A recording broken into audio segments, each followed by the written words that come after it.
अपने पराए। घर की लड़ाइयाँ कितनी भी हो, लेकिन ये भी सच है कि किसी पर कोई आपत्ति हो तो अपना ही परिवार साथ देता है। भैया, मेरे पीछे पुलिस लगी है, प्लीज मुझे बचा लो। रवि और राज दो भाई, लेकिन दोनों में कभी नहीं पटी।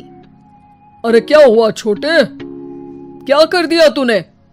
अरे कुछ नहीं भैया, मेरा दोस्त है ना राजू, वो मुझे लेकर बैंक गया था। मुझे नहीं पता भैया कि वो वहाँ बैंक लूटने जा रहा है। मैं उसके साथ बैंक में घुसते ही सीसीटीवी कैमरे में दिख गया हूँ। अब पुलिस मुझे ढूंढ रही है भैया, मुझे बचा लो। राज कुछ सोचता है, फिर कहता है, ओके, तुम यहीं रुको, मेरा एक दोस्त पुलिस में है, मैं बात करता हूँ। तभी वहाँ रवि की बीवी राज की बीवी के साथ आ जाती है। तुम लोगों के घर जब तक पुलिस का आना जाना है, बच्चों को यहीं छोड़ दो, उन पर असर ठीक नहीं पड़ेगा। तभी वहाँ पुलिस आ जाती है। चलो चलो, कौन है रवि, थाने चलो। मैंने कुछ नहीं किया, मुझे कुछ नहीं पता। अरे वो तो पुलिस स्टेशन चलकर ही पता चलेगा कि कुछ पता है कि नहीं। चलो। कहानी का फ्लैशबैक। भैया, मुझे मेरे मकान में हक चाहिए ही चाहिए। अरे लेकिन छोटे, अभी मेरे बच्चों पर काफी खर्चा है, तेरी भाभी की भी तबीयत ठीक नहीं रहती, बजट बिल्कुल नहीं है कि मैं अलग होकर रहूं। देख लो भैया, 1 महीना है तुम्हारे पास, जल्दी से घर खाली कर दो। अरे कैसी बात कर रहे हैं भैया, मेरे शरीर में अभी इतनी हिम्मत भी नहीं कि घर को खाली करे। तो क्यों अपना पोषण बेचा भाभी? अरे तुम तो जानती हो, पिताजी की बीमारी के कारण उन्हें हमारी जरूरत थी, कैसे आते पैसे। ससुर जी तो बूढ़े थे भाभी, उनकी बीमारी में भी पैसे लगाना कौन सा अकल का काम था। तो क्या पिताजी को मैं मरने के लिए छोड़ देता? अरे रवि, तू तो समझ, पापा को हमारी जरूरत थी, उन्होंने हमारे लिए हर वो काम किया जिससे हमें खुशी मिले। बैक टू रवि जो जेल में बैठा है। ये मैंने क्या कर दिया था? मैं ना पिता का हुआ ना ही भैया का। मेरे साथ जो हो रहा है ठीक ही हो रहा है। तभी वहाँ पुलिस वाला आता है।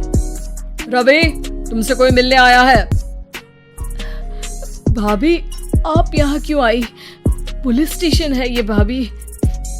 भैया, आपकी जगह मेरा भाई होता तो क्या मैं नहीं आती? अच्छा, ये खाना ले लीजिए, खा लीजिएगा। आपके भैया लगे हैं वकीलों और पुलिस वालों से बात करने में, डरने की कोई बात नहीं। जब आपने गुनाह किया ही नहीं तो सजा भी नहीं मिलेगी। रवि भाभी को देखकर रोने लगता है। घर में साक्षी चुपचाप बैठी होती है कि तभी सोनम कहती है, अरे साक्षी, क्या हुआ, परेशान क्यों हो रही हो? भाभी, अभी अभी पुलिस स्टेशन से खबर आई है, इन्हें बड़े जेल में शिफ्ट किया जा रहा है। मैं क्या करूंगी भाभी?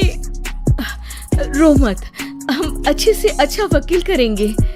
लेकिन उसमें तो बड़े पैसे लगेंगे दीदी, हम इतना पैसा कहाँ से लाएंगे? अरे क्यों, ये मकान है ना, और मेरे कुछ गहने भी है। साक्षी की आंखों में पानी आ जाता है। पर दीदी, ये तो आप और भैया की मेहनत की कमाई है। पापा के बाद भी तो हम लोगों का सब खत्म हो गया था। पापा को तो बचा नहीं पाए, लेकिन भैया को जरूर बचा लेंगे, और भगवान चाहेंगे ना तो दोनों भाई मिलकर इससे भी बड़ा मकान खड़ा कर लेंगे। साक्षी। थोड़ी देर में राज वहाँ आता है। सोनम सही कह रही है साक्षी, पैसों की कमी के कारण किसी भी बेगुनाह को सजा नहीं मिलती। राज एक अच्छा सा वकील करता है। सोनम और साक्षी बचाए पैसे और अपने गहनों को बेचकर रवि का केस लड़ते हैं और जल्द ही रवि जेल से बाहर आ जाता है। रवि राज को गले लगाकर कहता है, भैया मुझे माफ कर दो, मुझे साक्षी ने सब कुछ बताया है। भैया, आपने मुझ पर विश्वास किया, मेरे लिए दिन रात मेहनत की, भाभी ने अपने गहने तक बेच दिए। भैया, आपने तो पापा के लिए भी पैसे नहीं देखे, लेकिन मैं बहुत ही सेल्फिश निकला। भैया, एक आखिरी बार मुझे माफ कर दो, मैं शर्मिंदा हूँ। अरे भाई, अपने तो अपने ही होते हैं, पापा ने हमारे लिए क्या नहीं किया ये तुम्हें बताने की जरूरत नहीं है मुझे। और फिर तू तो मेरा भाई है, पैसे से बढ़कर रिश्ते होते हैं भाई।